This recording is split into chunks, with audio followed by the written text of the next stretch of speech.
तो all the cricket lovers, आप सभी का एक बार फिर से स्वागत है आपके अपने यूट्यूब चैनल द क्रिकेट दंगल में। जैसा कि आप सब जानते हैं कि भारत और पाकिस्तान का एक हाई इंटेंसिटी मैच होने वाला है नरेंद्र मोदी स्टेडियम में। तो ऐसे में मैं आपको बताऊंगा कि टीम कैसी पिक करनी है, भारत किस प्लेयर को खिला सकता है, और पिच कैसा खेलेगी, ग्राउंड में अब तक का रिकॉर्ड कैसा रहा है। तो आप स्क्रीन पर दो टीमें देख रहे होंगे, यहाँ पर हमने ट्राई किया है सारे प्लेयर्स को पिक करने का। अब मैं इसमें से आपको एक एक प्लेयर की परफॉर्मेंस बताऊंगा, एक एक प्लेयर को बारे में बताऊंगा कि इनकी परफॉर्मेंस अब तक कैसी रही है पिछले वर्ल्ड कप से लेकर अब तक। और उसके बाद आपको उस हिसाब से पता चलेगा कि भाई किस प्लेयर को टीम में रखना है। जब इनके हेड टू हेड जो भी जितने भी कॉन्टेस्ट हुए हैं, तो 4 या 5 कॉन्टेस्ट हुए हैं पिछले वर्ल्ड कप से लेकर अब तक, तो उसमें कौन भारी रहा है, तो वो सब मैं दिखाऊंगा। उस बेसिस पे आप अपनी टीम पिक कर सकते हैं, या फिर मैं बताऊंगा कि भाई किस प्लेयर को यहाँ पर सेलेक्ट करना है और किस प्लेयर को यहाँ पर हटाना है। उससे पहले मैं ये कहना चाहूंगा, अगर आप चैनल पर नए हो तो प्लीज चैनल को सब्सक्राइब कर लो, और वीडियो पसंद आ रही है तो लाइक और शेयर करना ना भूलें। तो सबसे पहले मैं आपको आज बताने वाला हूँ कि जो भी बैटर्स हैं हमारे, जितने 4-5 बैटर्स आपको पाकिस्तान, या फिर जो 4-5 बैटर आपको भारत के जो ऊपर ऊपर ऊपर खेलते हैं, उनकी जो एवरेज है वो कैसी आई है पिछले वर्ल्ड कप से लेकर अब तक। तो मैं अगर सबसे पहले आपको मैं एवरेज दिखाता हूँ, उसके बेसिस पे फिर हम आगे बढ़ेंगे। तो सबसे पहले मैं प्लेयर लेता हूँ, चलो पाकिस्तान से स्टार्ट करते हैं। तो मैं बाबर आजम की बात करता हूँ। तो बाबर आजम आपको पता है कि पहले नंबर के बल्लेबाज है, और इनका पिछले वर्ल्ड कप से लेकर अब तक का मैं अगर सफर देखूं, तो इनकी एवरेज 63 की है। लेकिन अगर आप देखें तो भारत के साथ इनकी एवरेज सिर्फ 29 की है। तो पिछले कुछ वर्षों में इन्होंने कुछ ज़्यादा स्कोर तो किया नहीं है। अगर मैं आपसे ओवरऑल बात करूं तो 4 मैचों में इनके 114 रन आए हुए हैं, और कोई 50 नहीं आया हुआ है पिछले 4 मैचों में। हालांकि एक मैच बारिश के चलते रद्द हुआ था। तो इनकी एवरेज भारत के साथ बहुत कम है, बाकी टीमों के साथ आप देख सकते हैं, ऑस्ट्रेलिया के साथ तो काफ़ी अच्छी है, और जिम्बाब्वे के साथ 111 की है। तो जिम्बाब्वे के साथ 3 मैचों में 3 मैच खेला है। अफ्रीका के साथ भी आप देखेंगे तो 4 मैच खेले हैं और काफ़ी अच्छी एवरेज है। लेकिन भारत के साथ काफ़ी कम है। अब मैं दूसरे पाकिस्तान के मोहम्मद रिजवान की बात कर लूँ, जो कि एक इनफॉर्म प्लेयर है, लेकिन भारत के साथ उन्होंने शायद ज़्यादा मैचेस खेले नहीं हैं। तो मेरे ख्याल से एक ही मैच खेला हुआ है और 2 रन बनाया था। तो मेरे ख्याल से इनका अभी मैं कुछ कैलकुलेशन यहाँ पर बता नहीं सकता, बट भारत के साथ पाकिस्तान के बैटर्स की उतनी अच्छी फॉर्म पिछले वर्ल्ड कप से अब तक आई नहीं है। इवन पिछले एशिया कप में की भी मैं अगर बात कर लूँ तो ये थे मोहम्मद रिजवान। अब मैं बाकी इनके और कुछ बैटर हैं, फ़खर जमान की अगर बात करूँ, हालांकि उन्हें मौका नहीं दिया गया था। फ़खर जमान की बात करूँ तो ओवरऑल उनकी पिछले वर्ल्ड कप से लेकर अभी तक 37 की एवरेज आई है, और भारत के साथ अगर मैं देखूं तो 30 की एवरेज है। तो भारत के साथ उतनी अच्छी एवरेज आई नहीं है, 4 मैचों में 120 रन है। अब मैं वही अगर बात करूं, अब्दुल्ला शफीक, हालांकि भारत के साथ तो उन्होंने मैच खेला नहीं है। हालांकि वनडे भी उन्होंने ज़्यादा नहीं खेला है। श्रीलंका के साथ 83 की एवरेज है, 2 मैचेस खेले हैं। न्यूजीलैंड के साथ 2 मैचों में 13 की एवरेज, और नीदरलैंड के साथ 2 रन बनाया था। तो अब्दुल्ला शफीक ने ज़्यादा इनको ज़्यादा एक्सपीरियंस तो है नहीं। अगर आप देखें तो टोटल 5 मैच ही खेला है अपने वनडे इंटरनेशनल में, और अ, इनका 39 का लगभग औसत है। और वैसे ही अगर मैं और बात कर लूँ, इमामुल हक की बात कर लेता हूँ, क्योंकि एक वो बैटर भारत के साथ, इनकी भी अगर मैं बात करूँ तो 7 की एवरेज है। तो बैटर्स उतने अच्छा खेले नहीं है भारत के साथ। ओवरऑल अगर इनकी पिछले वर्ल्ड कप से देखो तो 44 की औसत है। तो इससे आपको अंदाजा हो सकता है कि पाकिस्तान के कोई भी बैटर अभी तक अपने आप को साबित नहीं कर पाए हैं भारत के सामने। तो जिस हिसाब से ये एवरेज दिख रहा है, उस हिसाब से मुझे लगता है कि वन साइडेड मैच भी हो सकता है, अगर भारत के बॉलर जैसा अब तक करते आए हैं वैसा करते हैं तो। अब वही मैं अगर बात बात कर लूँ सौद शकील की, तो इन्होंने भी भारत के साथ एक भी मैच खेला नहीं है। इनके भी औसत तो खैर भारत के साथ तो इन्होंने खेला नहीं है। नीदरलैंड के साथ मैच में थोड़ा ठीक ठाक रन बनाया था। श्रीलंका के साथ एक मैच। तो ओवरऑल इन्होंने 29 की एवरेज है, 7 मैचों में आप देख सकते हैं 175 रन है। तो एक अच्छा एवरेज है, एक अच्छी चॉइस होंगे। एक और प्लेयर मैं इफ्तिकार अहमद की अगर बात कर लेता हूँ, तो ये पाकिस्तान के सारे प्लेयर्स हो जाएंगे। और भारत के साथ इनकी भी अगर बात करूँ तो एक ही मैच खेला है और 23 की औसत है। हालांकि न्यूजीलैंड के साथ और श्रीलंका के साथ इनकी औसत थोड़ा ठीक दिख रही है मुझे। मैचेस एक या दो ही खेले हैं, बट श्रीलंका के साथ तो काफ़ी अच्छा है। 4 मैचों में 129 रन है, और लगभग उतने की एवरेज है, आउट हुए नहीं होंगे ये। चलिए अब मैं भारत की तरफ से बात कर लेता हूं। तो सबसे पहले मैं रोहित की बात कर लेता हूं। तो रोहित शर्मा पाकिस्तान के लिए बहुत ही ज़्यादा घातक साबित हो सकते हैं। अगर मैं इनके पाकिस्तान के साथ देखूं तो 93 की एवरेज है पिछले वर्ल्ड कप से लेकर अब तक। ये इवन ये कह सकते हैं आप पिछले एशिया कप से लेकर अब तक की। तो 5 मैचों में 370 रन, 2 शतक, 2 हाफ शतक। तो रोहित शर्मा एक अच्छी पिक हो सकते हैं आपके। और जिस तरह से पाकिस्तान की बॉलिंग अभी तक चली है, तो उतनी कुछ खास आई नहीं है। वैसे ही मैं विराट कोहली तो पाकिस्तान के सपनों में आते होंगे। अ, अगर इनकी बात करूँ तो 102 की एवरेज है। पिछले एशिया कप में 1-2 मैच खेला था, और उसके बाद 3 मैचेस है टोटल इनके अब तक। एशिया कप में आपने आपको पता होगा कि इन्होंने शतक लगाया, तो 102 की औसत है। अब मैं स्टार प्लेयर शुभमन गिल की बात कर लूँ तो शुभमन गिल भी अब वापस आ चुके हैं इंजरी से, माफ करना, बीमारी से वो ठीक हो चुके हैं, और वो मुझे लगता है कि उन्हें इंक्लूड करेंगे। अगर उनकी मैं औसत की बात करूं तो ओवरऑल 71 की औसत है पिछले वर्ल्ड कप से अब तक। और पाकिस्तान के खिलाफ हालांकि 2 ही मैच खेले हैं और 34 की एवरेज है, बट मेरे ख्याल से 34 की एवरेज काफ़ी अच्छी एवरेज है, इसे वो बढ़ा सकते हैं। अभी तक 2 ही मैचेस खेले हैं, तो हम ज़्यादा इस पर कमेंट नहीं कर सकते। वैसे मैं अगर बात करूँ राहुल की, तो राहुल की भी बात करूँ तो पाकिस्तान के साथ इनका तो 168 का औसत है। 2 मैचेस खेले हैं, दोनों में नॉट आउट रहे हैं। आपको पता होगा एक शतक लगाया था पिछले एशिया कप में, और एक हाफ शतक और भी लगाया था उसके पहले। तो ओवरऑल 51 की एवरेज है, तो राहुल एक अच्छी चॉइस होंगे अगर रोहित और विराट भी आउट हो जाते हैं तो भी। बट मुझे लगता नहीं कि इतना कुछ होगा। देखते हैं हालांकि मैच उस दिन कैसा खेलेगा। और मैं श्रेयस अय्यर की बात करूं तो श्रेयस अय्यर पाकिस्तान के साथ हालांकि एक ही मैच खेला है और 14 का है, तो उतना अच्छा स्ट्राइक रेट उनका नहीं है। हालांकि पिछले वर्ल्ड कप से अब तक 47 की औसत से खेल रहे हैं। तो ये एक और बल्लेबाज ईशान किशन की बात कर लूँ, अब उनको मौका मिलेगा कि नहीं मिलेगा वो देखने वाली बात होगी। उनका भी अगर पाकिस्तान के साथ बात करूँ तो एक ही मैच खेला है, 82 रन बनाया था, आपको पता होगा। वो मैच हालांकि ड्रॉ हो गया था बारिश के चलते, बट इन्होंने भारत को खतरे से बचाया था। तो ये कुछ बल्लेबाज मैंने आपको बता दिया कि चाहे वो भारत के हो चाहे पाकिस्तान के हो। हार्दिक पांड्या की भी बात करूँ तो 2 मैचों में 113 रन बना के 57 की एवरेज है, और 36 की एवरेज है ओवरऑल हार्दिक पांड्या की। पिछले वर्ल्ड कप से अब तक 46 मैचों में आप देख सकते हैं 1140 रन बनाए हुए हैं, 8 हाफ शतक है। तो इनकी भी किरदार अहम रहेगी अगर भारतीय टॉप ऑर्डर फ्लॉप होता है तो। चलिए, ये तो था। आपने आपको यहाँ से अंदाजा मिला होगा कि भाई कौन से प्लेयर का एवरेज कैसा रहा है जब आपस में खेले हैं या फिर ओवरऑल। अब मैं आपको बताऊंगा कि जो मैच होने वाला है वो नरेंद्र मोदी स्टेडियम में होने वाला है। ग्राउंड का डायमेंशन तो आपको पता होगा, बहुत ही बड़ा ग्राउंड है। अगर मैं आपको बताना चाहूँ कि कैपेसिटी वाइज अगर देखने जाए तो उसकी कैपेसिटी लगभग आती है 1,30,000 या 35,000 लोग वहाँ पर आराम से बैठ सकते हैं। और ये भारत को काफ़ी ज़्यादा सपोर्ट मिलने वाला है वहाँ पर। तो सपोर्ट वाइज और प्रेशर वाइज शायद भारत बहुत आगे है।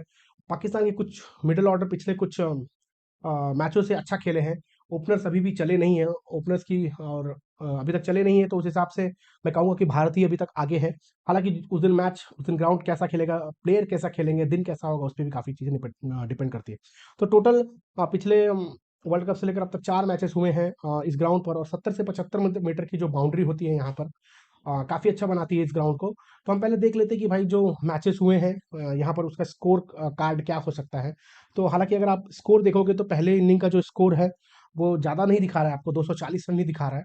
बट अगर 280-85 रन बनाती है कोई भी टीम पहले बैटिंग करके, तो एक अच्छा टारगेट होता है। देखिए, ये 350 वाली पिच भी हो सकती है, यहाँ पर 350 भी बन सकता है, बट हाई इंटेंसिटी गेम में कभी भी 280 रन भी काफ़ी ज़्यादा होता है, क्योंकि बहुत ज़्यादा प्रेशर होता है, सबके ऊपर प्रेशर होता है, भारत के ऊपर रहेगा, पाकिस्तान के ऊपर रहेगा। तो मेरे ख्याल से ये भी एक बहुत अच्छा स्कोर होगा। जो भी टीम इतना भी बना पाएगी तो मेरे ख्याल से वो अपने आप को जीत की तरफ ले जा सकती है। सेकंड इनिंग स्कोर हालांकि बहुत कम है, बट मुझे लगता है कि सेकंड इनिंग भी बैटिंग करेगी अगर 280-85 है तो चेस करने के लिए जा सकते हैं।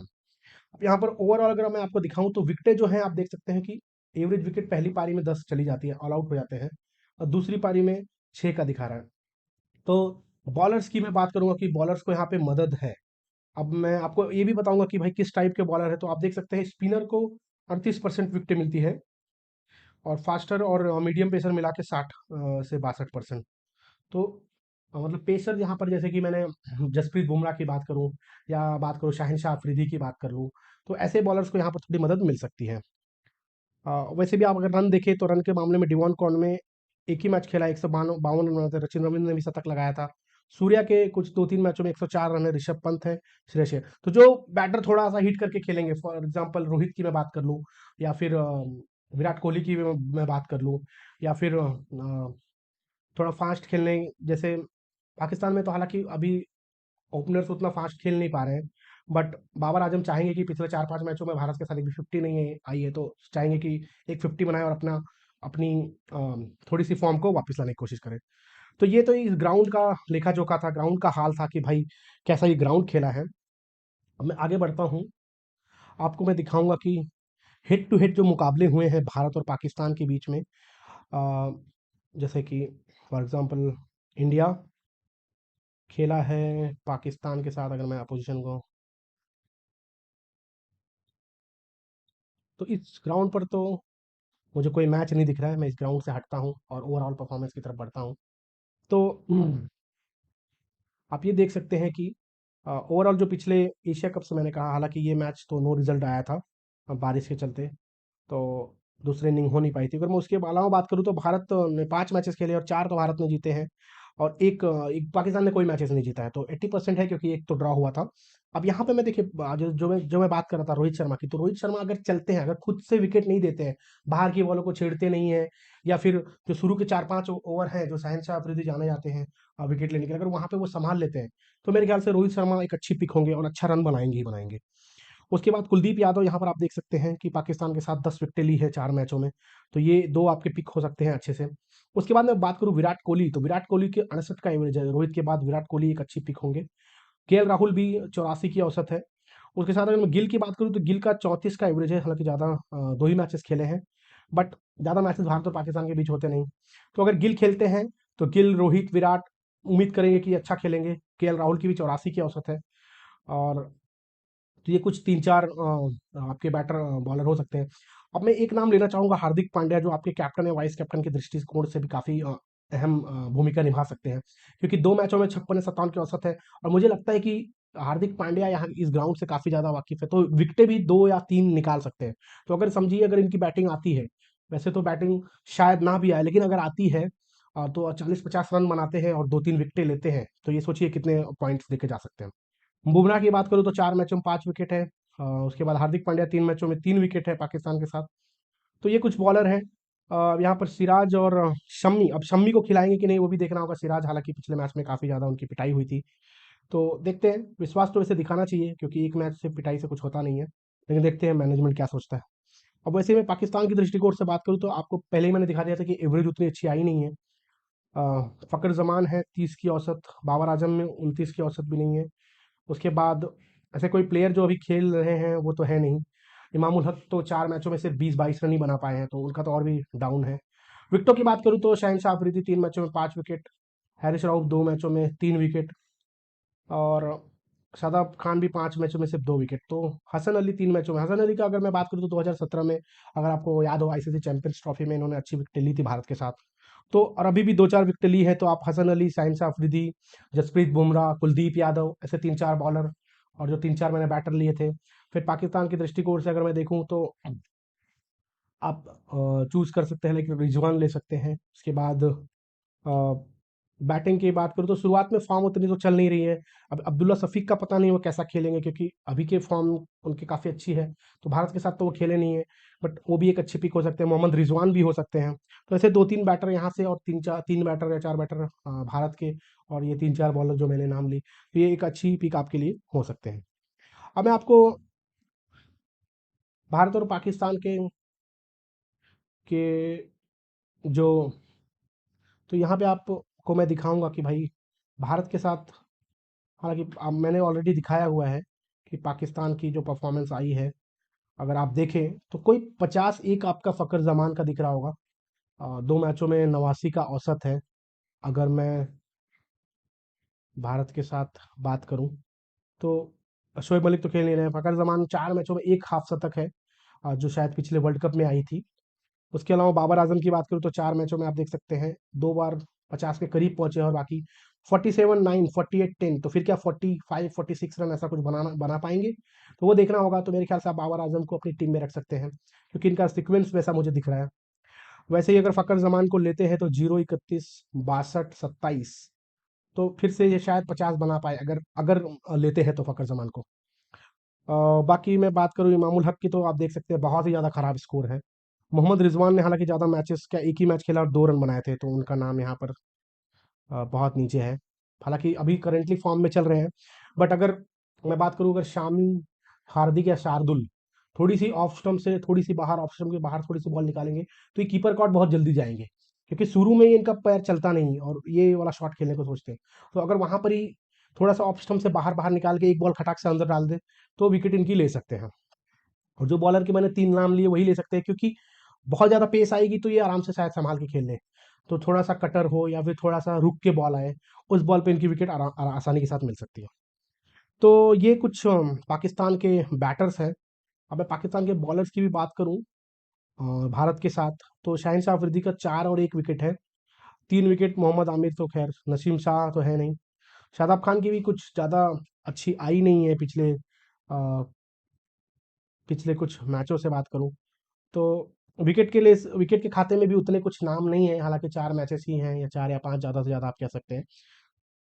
तो मेरे हिसाब से बॉलर में एक दो बॉलर, शाहिन शाह अफरीदी, हसन अली को अगर आप अभी के फॉर्म के हिसाब से देखें तो रख सकते हैं कि भाई लास्ट में शॉट मारते वक्त विकेट चली जाए, या फिर शुरू में ही उनकी बॉल थोड़ी सी जो एक आधा बॉल हरकत करती है उस पर हो सकता है गलती कर बैठे बैटर।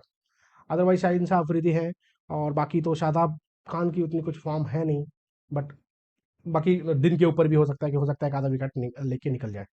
अब मैं पाकिस्तान की ओवरऑल अगर मैं परफॉर्मेंस की बात कर लूँ कि भाई भारत के साथ ही नहीं, ओवरऑल पिछले कुछ वर्षों में तो बॉलर्स की बात करूँ तो आप शाहिन शाह अफरीदी को देख सकते हैं।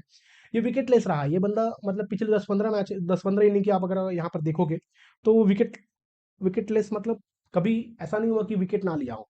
तो एक एक दो एक, मतलब विकेट लेके ही गई है। ठीक है, विकेटलेस कभी नहीं रहे हैं। तो हरीश राव की बात करूं तो बीच में एक बार 0-0 इनका आता है हर 2-3 मैच में, लेकिन अगर आप देखोगे तो इनको विकेट मिल जाता है कैसे भी कैसे करके। उसके बाद उतने कुछ अच्छे बॉलर्स मुझे दिखे नहीं है, बट नसीम शाह अगर होते तो शायद वो भी कुछ अच्छा कर पाते। तो ये दो ही बॉलर की मैं अभी तो बोलूंगा। और हसन अली की मैं बात करूं तो पिछले कुछ मैचों में देखिए, पिछले 3 मैचों में तो विकेट लिया है। अब आगे कैसा लेंगे वो पता नहीं, लेकिन ये तीन इनके फास्टर हैं। बाकी शादाब खान, मोहम्मद नवाज, इफ्तिकार अहमद को पिक कर सकते हैं, क्योंकि स्पिन डालेंगे। अगर बॉल थोड़ी सी शरारत करती है तो बैटिंग भी इनको मिलेगी और बॉलिंग भी करेंगे। तो ये तो ओवरऑल परफॉर्मेंस है पिछले कुछ वर्षों से पाकिस्तान की। अब ऐसे ही मैं अगर पाकिस्तान के बैटर्स की बात करूं तो भाई पिछले कुछ वर्षों में आप देख सकते हैं, अ, बाबर आजम की मैं अगर बात करूं तो पिछली कुछ इनिंग्स आप देख सकते हैं। मैं आपको थोड़ा-सा अच्छे से दिखाता हूँ। हुँ। तो ये बाबर आज़म की अगर मैं इनिंग की बात करूँ तो पिछली इनिंग, ये 5 इनिंग पिछले आप देख सकते हैं। अब मैं थोड़ा-सा इसको ना डिटेल में दिखाता हूँ कि भाई ये पिछले 5 इनिंग तो ऐसी आई है, आगे भी क्या ऐसी ही आएगी?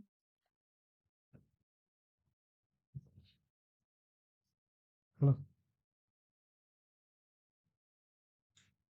ठीक है। तो 151 के बाद अगर देखें तो 5 इनिंग में कोई 50 क्या 29 रन ही हाईएस्ट रहा है।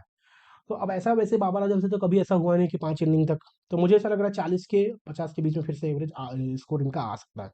इमामुल हक की भी बात करें तो कुछ अच्छा स्कोर आया नहीं है। फ़खर जमान की बात करूँ तो वो भी वैसे ही चल रहे हैं पिछले 6-7 इनिंग में, क्या 8-10 इनिंग से 50 कोई नहीं आया है। रिजवान की बात करूँ तो काफ़ी ज़्यादा फॉर्म में है, अगर आप उनकी पिछली सभी इनिंग उठा देखें, 63 नॉट आउट, 2 रन एक यहाँ पर आया था, भारत के साथ ही था ये, 86 नॉट आउट, 68, 131, तो भारत के साथ तो एक ही मैच खेला है, 2 रन बनाया था। इफ्तिकार अहमद की बात करूँ तो अगर आप देखेंगे तो अगर 25-30 रन बनाते हैं और एक आधा विकेट ले लेते हैं तो ये अच्छी एक पिक आपके लिए साबित हो सकते हैं। बाकी कोई बैटर उतना खास किया नहीं हुआ है। तो इमाद वासिम इनके पास एक ऑप्शन था, इमाद वासिम कहाँ चले गए पता नहीं, क्योंकि वो बॉलर ऐसा था कि विकेट बना सकता था और प्लस बैटिंग भी उसकी अच्छी थी, तो उसे ट्राई कर सकते थे। हालांकि ये तो पाकिस्तान की पिछली कुछ अ, पिछले 4 सालों की मैंने आपको इनिंग दिखाई है। मैं आपको दिखाऊंगा कि भारत के पिछले 4 वर्षों के, तो इस हिसाब से आप देख सकते हैं विराट कोहली नंबर 1 पर है, रोहित शर्मा है, केएल राहुल है, शुभमन गिल है। पिछले 4 वर्षों में बात करूँ तो हालांकि एवरेज वाइज देखा जाए तो शुभमन गिल सबसे ज़्यादा है। तो शुभमन गिल का जो शतक आया था 104 रन, तो मुझे ऐसा लग रहा है कि ये शायद पाकिस्तान पहले बैटिंग करने जाए और जल्दी आउट भी हो जाए। बट ऐसा भी हो सकता है कि अच्छा रन बना दे तो भारत चेस चेस कर पाए। उम्मीद तो करूंगा कि चेस कर पाए।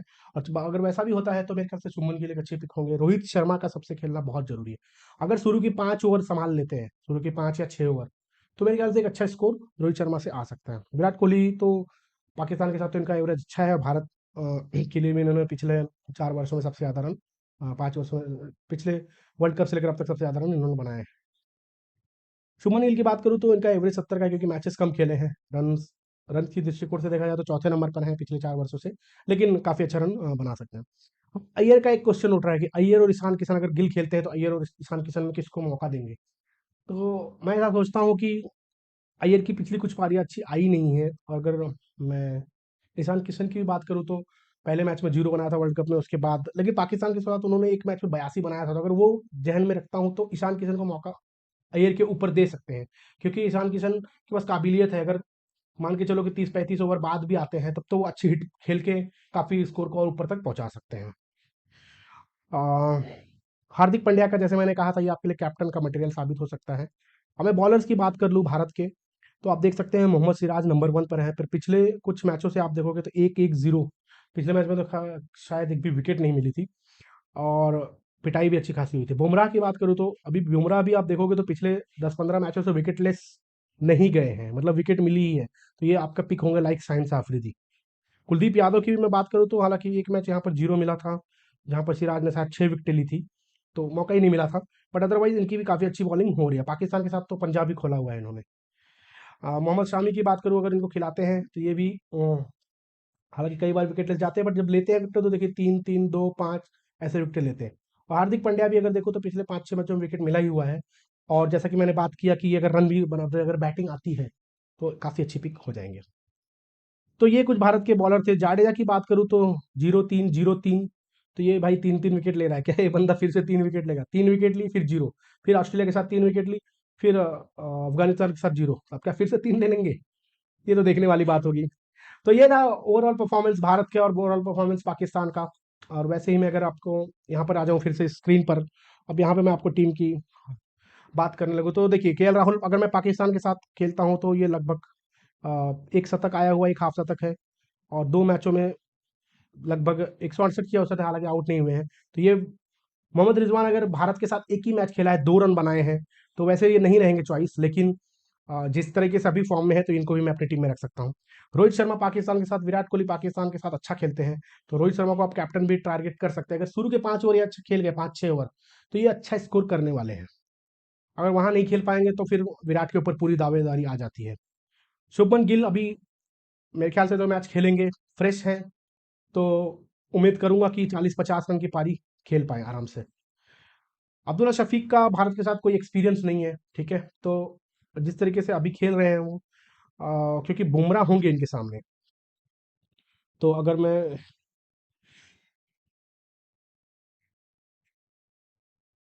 अगर बुमराह की बात करूं तो बुमराह में मुझे लगता है शुरू में पावर प्ले में 1-2 विकेट लेके जाएंगे। तो आइदर इसको आप स्किप कर सकते हैं, या फिर आप इमामुल हक या अफकर में से एक को स्किप कर सकते हैं। उसके बाद हार्दिक पांड्या भी मेरे कैप्टन मटेरियल हो सकते हैं, क्योंकि नरेंद्र मोदी स्टेडियम में है और वहां पर ये काफी अच्छा परफॉर्मेंस दे सकते हैं। बॉलर्स की मैं बात करूं तो बुमराह, कुलदीप, शाहीन, ये 3 तो मेरे पिक होंगे ही होंगे। अब बाबर मैं कब लूंगा? बाबर मुझे ऐसा लग रहा है 40+ रन बनाएंगे, तो अगर 40+ रन ये बनाते हैं तो ये भी आपकी टीम के हक हो सकते हैं। तो 1, 2, 3, 4, 5, 6, उसके बाद बॉलर 1, 2, 3, ये तो फिक्स हो गए, तो 9 9 प्लेयर हो गए, 9-10 प्लेयर। अब हसन अली और हरीश राउत में से भी एक प्लेयर पिक होगा। अगर मैं भारत के साथ की बात करूं तो एक मैचों में मुझे याद है, जो पिछला जो फाइनल हुआ था आईसीसी चैंपियंस ट्रॉफी का, यहाँ पर उन्होंने विकेट ली थी और अभी करंटली फॉर्म में है, तो ये मेरे पिक होंगे हसन अली। अदरवाइज अगर मैं करंट फॉर्म को छोड़ दूं, हरीश राउफ की बात करूं तो उनको विकेटें एक दो मिल ही जाती है, तो ये हरीश राउफ को लूंगा। तो ये 10 प्लेयर हो गए, और एक बैटर कोई इधर इफ्तिकार और रविंद्र जडेजा मुझे जैसे मैंने बताया इनके विकेटें आई हैं 3-0, 3-0, तो पिछले मैच में 0 था, तो अभी अगर फिर से ये अगर 2 या 3 विकेटें की आप पारी खेलते तो ये 11वें प्लेयर आपके होंगे, और उसके साथ साथ आपकी टीम कंप्लीट होगी। तो हार्दिक पांड्या, विराट कोहली और रोहित शर्मा पे ज़्यादा कंसंट्रेट करना होगा। तो उम्मीद करता हूँ ये वीडियो आपको पसंद आई होगी, और आपने अपनी टीम, आप जो मैंने एवरेज पहले दिखाया था स्क्रीन पर, या फिर मैंने आपको आपस में इनकी परफॉर्मेंस कैसी आई थी, या हेड टू हेड जब खेलते हैं कैसा परफॉर्मेंस था, ओवरऑल परफॉर्मेंस पिछले वर्ल्ड कप से लेकर अब तक कैसी आई है, ये मैंने आपको दिखाया। पिछली कुछ पारियां मैंने दिखा दी, उस हिसाब से भी आप अपनी टीम पिक कर सकते हैं और अपने आप को एक अच्छी पोजीशन पे ला सकते हैं। तो अगर ये वीडियो आपको पसंद आई हो तो लाइक और शेयर करें। अगर आप चैनल पर नए हो तो प्लीज़ चैनल को सब्सक्राइब करो। मिलेंगे आपसे अगले वीडियो में, तब तक के लिए धन्यवाद।